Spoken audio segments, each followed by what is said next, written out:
تو کہا کہ اللہ الصمد پڑھتے ہی وہ ایک دم دور ہو جاتا ہے، ایسے جیسے کسی چیز کو کوئی دھکا دے اور وہ چیز دھکے سے ایک دم دور ہو جائے۔ اللہ الصمد، ایک دم وہ دھکے سے ایک دم کوئی دور ہو جائے۔ کہا کہ ایسے ہی ہوتا ہے اللہ الصمد، اور کہا کہ بس یہی وظیفہ جو ہے، کہا کہ مجھے مفید ہوا ہے، موافق ہوا ہے یہی وظیفہ، اور کہا کہ بس اب میں صرف یہی وظیفہ پڑھتا ہوں، یہی وظیفہ پڑھتا ہوں۔ مجھ سے کہنے لگا آپ مجھے کوئی وظیفہ بھی دیں گے نہیں پڑھنے دیں گے، یہی اگر اجازت دے دیں۔ تو میں نے کہا اس سے بڑھ کے اسم اعظم کون سا ہے، اس سے بڑھ کے پرتاثیر چیز کون سی ہے؟ میں آپ کو یہی وظیفہ دے دیتا ہوں، آپ اسی وظیفے کو پڑھیں۔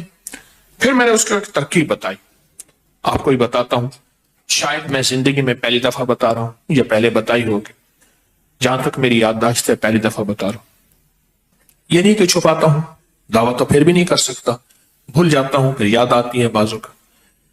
اب وہ چیز آپ کو عرض کر رہا ہوں، میں نے اسے کہا صرف ایک دفعہ سورۃ اخلاص پڑھ، اول آخر 3 دفعہ درود شریف۔ رونگٹے کھڑے کر دینے والا عمل، اس کا نام جو میں نے سال سے رکھا ہے، رونگٹے کھڑے کر دینے والا عمل۔ حدیث میں آتا ہے، مفہوم ہے کہ جب بندے کی اضطراری کیفیت ہوتی ہے، بے چین، بے قرار، پریشان ہوتا ہے، مضطر، اس وقت عرش الہی ایک دم میں حرکت میں آتا ہے، رحمت متوجہ ہوتی ہے اور اللہ کا عرش ہل جاتا ہے۔ رونگٹے کھڑے کر دینے والا عمل، ایسا عمل جس میں انسان جو ہے بس ایک پل میں ایسے بے چین، بے قرار ہو۔ اس کی ترکیب یہ ہے کہ والا کر درود پاک 3 بار، ایک دفعہ سورۃ اخلاص پڑھیں، اور پڑھ کے جب اللہ الصمد پہ پہنچے نا تو اس کو ہلکا ہلکا دل میں دہرائیں، اللہ الصمد، اللہ الصمد، دہرائیں، توجہ سے دہراتے جائیں۔ پہلے الفاظ آتے ہیں، اور سے سنیے گا، پہلے الفاظ آتے ہیں، پھر کیفیات آتی، پہلے الفاظ آتے ہیں پھر کیفیات آتی ہے، پہلے الفاظ آتے ہیں، انسان پہلے الفاظ سے، بچے کو آپ ایسے لوگوں کے ساتھ پلنے کے لیے جو بول نہیں سکتے، بچہ کبھی نہیں بولے گا، وہ کرے گا، بول نہیں سکے گا، کیونکہ بچہ الفاظ چنتا ہے، پھر وہ الفاظ بولتا ہے۔ پہلے الفاظ ہوتے ہیں۔ کسی نے پوچھا حضرت میرا دل ذکر نہیں کرتا، بس زبان سے کرتا ہوں۔ کہا مبارک ہو، اللہ نے جسم کے ایک حصے زبان کو قبول کر لیا ہے، اس کو نہ چھوڑنا، ایک وقت آئے گا دل بھی قبول ہو جائے گا، ایک وقت آئے گا دل بھی قبول ہو جائے گا۔ اس زبان والے ذکر کو نہ چھوڑنا، ایک وقت آئے گا دل بھی قبول ہو جائے گا۔ اس کو نہ چھوڑنا، حقیقت کہہ رہا ہوں۔ میں نے اسے کہا کہ ایک ایسا کام کر، تنہائی میں بیٹھ، اور تنہائی میں بیٹھ کے نا بس صرف تو ہو، اللہ ہو اور بندہ ہو، تنہائی میں بیٹھ، اور تنہائی میں بیٹھ کر آپ نے ذکر کرنا، تنہائی میں بیٹھ کر آپ نے ذکر کرنا، تنہائی میں بیٹھ کے، اور اللہ الصمد کی ضربیں لگانی ہے دل پہ۔ پڑھنی صرف ایک دفعہ سورۃ اخلاص ہے، اور جب دیکھیں نا رونگٹے کھڑے ہو گئے ہیں اور انگ میں سے آنسو بہنا شروع ہوئے ہیں، آنسوں سے اور دل سے اور کیفیات سے، ہر جسم کا حصہ اللہ کی طرف متوجہ ہو گیا ہے، ہر دل کا حصہ، ہر جسم کا حصہ، ہر رگ اللہ کی طرف متوجہ ہو گئی ہے۔ تو پھر اللہ کے ساتھ تعلق بنا اور اپنی مراد، اپنی آس، اپنی امید اللہ کے سامنے پیش کر، اپنی مراد، اپنی آس، اپنی امید اللہ کے سامنے پیش کر، اور اللہ الصمد کو دوہرا۔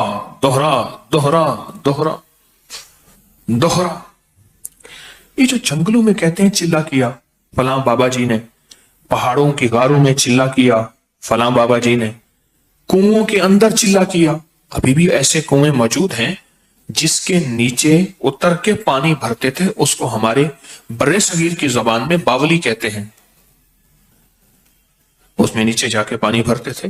میں نے بخارا کے اندر دیکھا اور کئی جگہ دیکھا، ٹھٹھا میں بھی ابھی وہ ہیں، ٹھٹھا میں لیکن خشک ہو چکے ہیں، نیچے جا کے پانی بھرنا، ان کنووں کی گہرائیوں میں جا کے، تنہائیوں میں بیٹھ کے، خشک کنووں میں اللہ الصمد اور ذکر، اس کی وجہ اندر تنہائیوں میں۔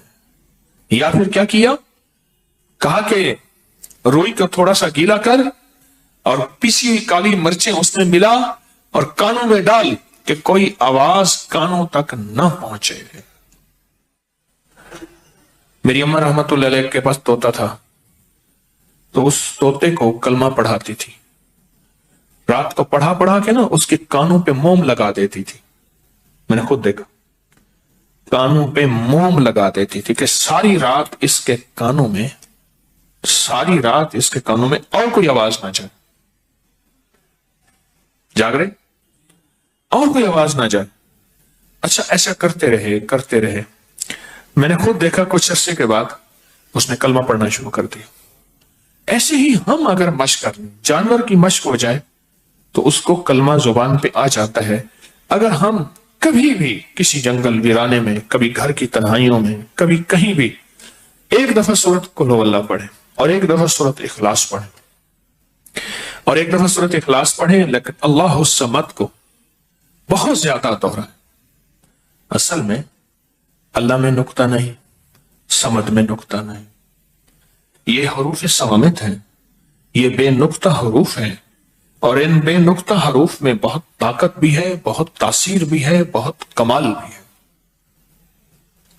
اللہم اغفر لی ولوالدی وللمؤمنین والمؤمنات والمسلمین والمسلمات۔ آپ اس وظیفے کو اٹھائیں، اس میں ذرا چنیں کہ بے نقطہ حروف کتنے ہیں۔ آپ کو حیرت ہوگی، اور آپ کو حیرت ہوگی کہ اچھا یہ کیا ہے۔ جو طبیب کامل ہو جاتا ہے نا، یاد رکھیے گا، جو حکیم پختہ کار ہو جاتا ہے، جو ڈاکٹر پختہ ہو جاتا ہے، وہ کسی کا نسخہ دیکھتے ہی نا ایک پل میں دوائیں دیکھتا ہے اور دوائیں پڑھتا ہے، کہتا ہے بس اس میں تھوڑی سی تبدیلی کر دیں باقی ٹھیک ہے، یا کہتے ہیں نہیں تبدیل نہ کریں یہی ٹھیک ہے۔ اسے پتا ہے یہ اس جسم کے مطابق، اس بیماری کے مطابق یہ عین صحت ہے، عین تندرستی ہے۔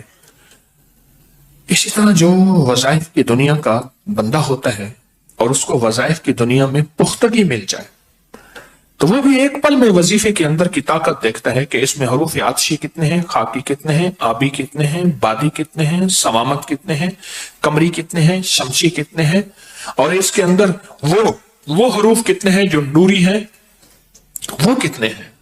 ایک پل کے اندر اس سے وظیفے کی طاقت اور تاثیر، اور ایک پل کے اندر اس کے کمالات اس کے اندر کھل جاتے ہیں۔ اندیکھا جہان ہے، لاہوت مالاکوت کا جہان ہے۔ ایک صحابی حضرت معاذ بن جبل رحمت اللہ رضی اللہ تعالیٰ عنہ، وہ فرماتے ہیں کہ زندگی محدود ہے، علم لا محدود ہے۔ انہی کا فرمان، شاید انہی کا فرمان ہے کہ زندگی محدود ہے، علم لا محدود ہے۔ تو جو علم لا محدود ہے اس کو ہم اپنی عقل سے سمجھنے کی کوشش کریں، اپنے شعور سے سمجھنے کی کوشش کریں، اپنے احساس اور ادراک سے سمجھنے کی کوشش کریں تو نہیں سمجھ سکتے۔ علم ہے لا محدود، اس کی حد نہیں ہے۔ کبھی اگر آپ رونگٹے کھڑے کر دینے والے عمل کو چاہیں نا تو بیٹھ کے اس کی مشق کر لیں، دوسری یا تیسری مشق کے اندر آپ کو توجہات مل جائیں گی، ایک پل میں وجدان مل جائے، آپ حیران ہوں گے یہ کیا ہوا، اتنا جلد مجھے توجہ مل گئی، ساری عمر میں بڑی بڑی دعائیں مانگتا رہا، کبھی توجہ نہ ملی، کبھی کیا نہ ملی، توجہ نہ ملی، اور پل کے اندر اتنی مجھے توجہ مل گئی، اب حیران ہو جائیں گے۔ اللہ الصمد، جب اس کو انسان وجدان سے اور پورے درد سے اور پورے غم سے اور پورے درد سے بندہ اس کو دہراتا ہے، اس کو دہراتا ہے، اس کے اندر جتنے بھی حروف ہیں وہ سارے وہ